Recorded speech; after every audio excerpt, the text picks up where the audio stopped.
How to argue that God does not exist. Most people around the world believe that God exists. It can be challenging to effectively argue that God does not exist. However, scientific, historical, philosophical, and cultural evidence can all be brought into play when developing a compelling argument that God does not exist. Whatever approach you adopt, ensure that you stay polite and considerate when discussing whether God exists. Part 1: Using science to argue against the existence of God. 1. Propose that living beings are poorly designed. The argument from poor design states that if God is perfect, why did He create us and many other living creatures so poorly? For instance, we are vulnerable to many diseases, our bones break easily, and with age our bodies and minds break down. You could also mention our poorly made spines, inflexible knees, and pelvic bones that make childbirth difficult.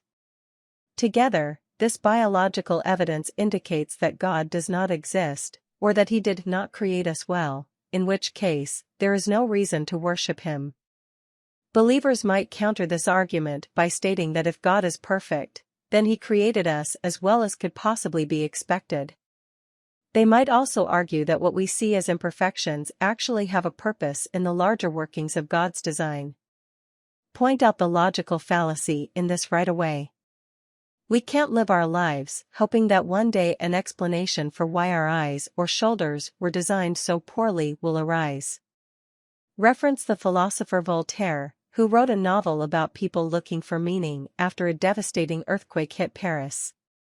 We are pattern-seeking animals, so naturally we look and hope for patterns where none can be found. 2. Show the history of replacing supernatural with natural explanations. The God of the gaps argument is common when people argue that God exists. It argues that whilst modern science can explain many things, it cannot explain others. You can refute this by saying that the things we do not understand are decreasing every year, and that while natural explanations have replaced theistic explanations, supernatural or theistic explanations never replace scientific ones. For instance, you might cite the example of evolution as one area where science has revised previous God-centric explanations for the variety of species in our world. Argue that religion has often been used to explain the unexplainable. The Greeks used Poseidon to explain how earthquakes happen, which we now know is due to the movement of tectonic plates to relieve pressure. 3. Demonstrate the inaccuracy of creationism. Creationism is the belief that God created the world, usually within a relatively recent time frame like 5,000,6,000 years ago. Draw on the wealth of reasonable evidence that disproves this, such as evolutionary data, fossils, radiocarbon dating, and ice cores to argue that God does not exist. For instance, you might say, we find rocks all the time that are millions or even billions of years old. Doesn't this prove that God does not exist? Part 2: Drawing on cultural evidence to argue that God doesn't exist. 1. Argue that belief in God is socially determined. There are several variations on this idea. You could explain that in relatively poor nations, almost everyone believes in God, while in relatively rich and developed nations, few people believe in God. You could also state that people who are well-educated are more likely to be atheists than those who have lower levels of education. Together, these facts make a strong case that God is only a cultural product and belief in God depends on one's particular social circumstances. You could also suggest that people who are raised in one religion overwhelmingly tend to stick with that religion throughout their lives. Those who were not raised in a religious household, conversely, rarely become religious later. 2. Explain that just because most people believe in God, it is not necessarily true. One common reason for belief in God is that most people believe it. This common consent argument might also suppose that because belief in God is so high, such a belief must be natural. However, you can explode this idea by proposing that just because many people believe something, it is not right. For instance, you might suggest, most people believed slavery was acceptable at one time. Suggest that if people are not exposed to religion or the idea of God, they will not believe in God. 3. Explore the variety of religious belief. The identities and characteristics of the Christian, Hindu, and Buddhist gods are very different. Therefore, you could argue that even if God exists, there is no way to know which God should be worshipped. This is known formally as the argument from inconsistent revelations. 4. Demonstrate the contradictions within religious texts. Most religions offer their holy texts as both a product of and evidence for their God. If you can demonstrate that a holy text is inconsistent or otherwise flawed, you provide a solid justification for God's non-existence. For instance, if God is described in one part of the holy text as forgiving, but later wipes out a whole village or country, you could use this apparent contradiction to demonstrate that God could not exist, or that the holy text is lying. In the case of the Bible, often entire verses, stories, and anecdotes were falsified or changed at some point. For instance, Mark 9 verse 29 and John 7 verse 53 to 8:11 contain passages that were copied from other sources. Explain that this demonstrates that holy texts are just a mishmash of creative ideas produced by people, not divinely inspired books. Part 3. Engaging philosophical arguments to argue that God doesn't exist. 1. Argue that if God exists, he would not allow so much unbelief.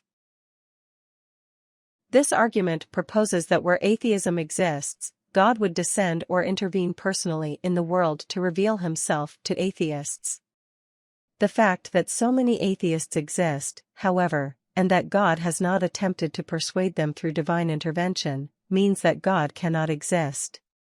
Believers might counter this claim by stating that God allows free will, and that therefore, unbelief is an inevitable outcome of this. They might cite specific instances in their holy texts of occasions when their God revealed himself to people who still refused to believe. 2. Explore inconsistency in the other person's belief. If the believer's faith is premised on the idea that God created the universe because all things have a beginning and an end, you could ask, if that is so, then what created God? This will emphasize to the other person that they are unfairly concluding that God exists when in fact, the same basic premise, that all things have a beginning, can lead to two different conclusions. People who believe in God might counter that God, being omnipotent, is outside of space and time, and is therefore the exception to the rule that all things have a beginning and an end. If they counter in this way, you should direct the argument towards the contradictions in the idea of omnipotence. 3. Explore the problem of evil. The problem of evil asks how God can exist if evil exists. In other words, if God exists and is good, he should eliminate all evil. If God truly cared about us, you could argue, there would be no wars. Your conversation partner might reply governments by man are ungodly and fallible. People, not God, 'cause evil. In this way, your conversation partner might again invoke the idea of free will to counter the notion that God is responsible for all the wickedness in the world. You could also go one step further and argue that even if a bad God exists who does allow evil, he is not worth worshipping. 4. Demonstrate that morality does not require any religious belief. Many people believe that without religion, the planet would descend into immoral chaos. However, you can explain that your own behavior, or that of any other atheist, is little different than that of the believer. Admit that while you are not perfect, nobody is, and belief in God does not drive people to necessarily be more moral or righteous than anyone else. You could also reverse this proposition by arguing that not only does religion not lead to goodness, it leads to evil, since many religious people commit immoral acts in the name of their God. You might, for instance, draw attention to the Spanish Inquisition or religious terrorism around the world. In addition, animals who are incapable of understanding our human concept of religion show clear evidence of instinctual understanding of moral behavior and distinguishing between right and wrong. 5. Demonstrate that a good life does not require God. Many people believe that only with God can one live a rich, happy, and full life. However, you could point out that many people who do not believe are happier and more successful than those who are religious. For instance, you might draw attention to Richard Dawkins or Christopher Hitchens as individuals who met with great success despite the fact they do not believe in God. 6. Explain the contradiction between omniscience and free will. Omniscience, the ability to know everything, seems to be at odds in most religious dogma. Free will refers to the idea that you are in charge of your actions and therefore responsible for them. Most religions believe in both concepts, but they are incompatible. Say to your conversation partner, if God knows everything that has happened and will happen, as well as every thought your mind creates before you think it, your future is a foregone conclusion. That being the case, how can God judge us for what we do? People who believe in God may answer that although God knows an individual's decision beforehand, individual actions are still each person's free choice. 7. Show the impossibility of omnipotence. Omnipotence is the ability to do anything. If God can do anything, though, he should be able to, for instance, draw a square circle. However, since this is logically incoherent, it makes no sense to believe that God is omnipotent. Another logically impossible thing you could suggest God cannot do is to know and not know something at the same time. You could also argue that if God is omnipotent, why does he allow natural disasters, massacres, and wars? 8. Put the ball in their court. In reality, it is impossible to prove that something does not exist. Anything could exist, but in order for a belief to be valid and worthy of attention, it needs hard evidence to back it up. Propose that rather than proving God does not exist, the believer needs to provide evidence that God does exist. For instance, you could ask what happens after death. Many people who believe in God also believe in an afterlife. Ask for evidence of this afterlife. Spiritual entities such as gods, devils, heaven, hell, angels, demons, and so on have never been, and cannot be, scientifically examined. Point out that these spiritual features cannot be proven to exist. Part 4. Getting ready to discuss religion. 1. Do your homework. Prepare to argue that God doesn't exist by familiarizing yourself with the main arguments and ideas of well-known atheists. God is Not Great, by Christopher Hitchens, for instance, is a good place to start. The God Delusion, by Richard Dawkins, is another excellent source of rational arguments against the existence of a religious deity. In addition to researching arguments in favor of atheism, investigate the rebuttals or justifications from the religious perspective. Be familiar with the issues or beliefs that might invite your opponent's criticism, and ensure you can adequately defend your own beliefs. 2. Arrange your arguments in a logical way. If your arguments are not presented in a straightforward, understandable way, your message will be lost on the person you're talking to.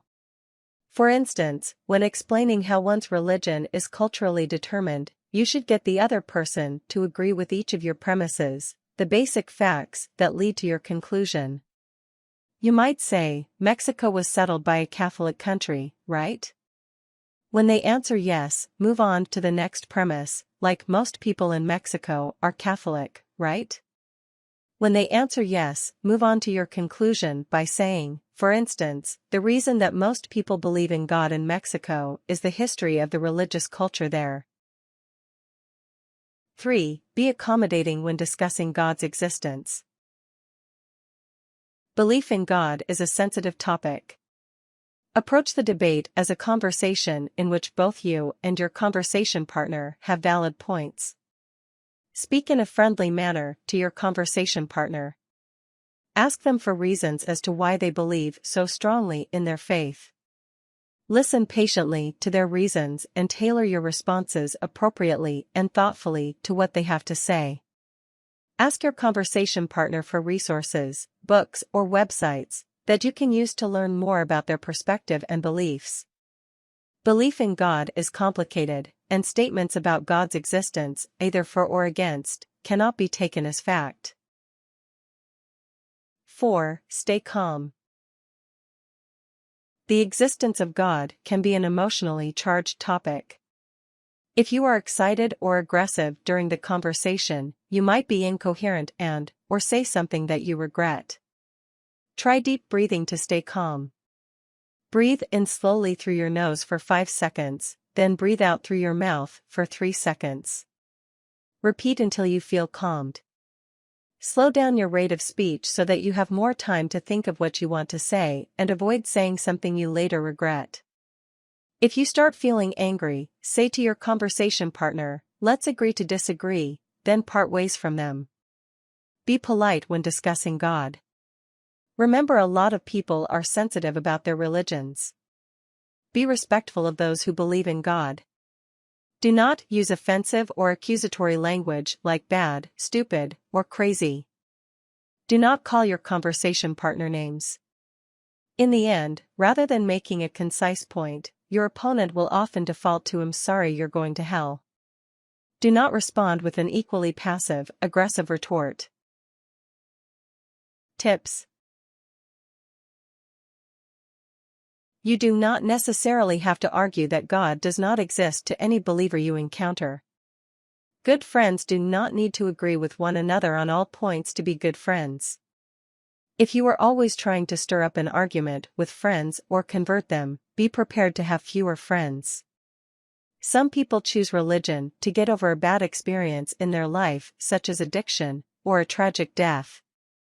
While religion can have positive impacts on people's lives and can help them in times of need, that does not mean that the ideas behind the religion are true. If you encounter someone who claims to have been helped like this, exercise caution, as you don't want to offend them, but you do not have to avoid them or pretend to think like them.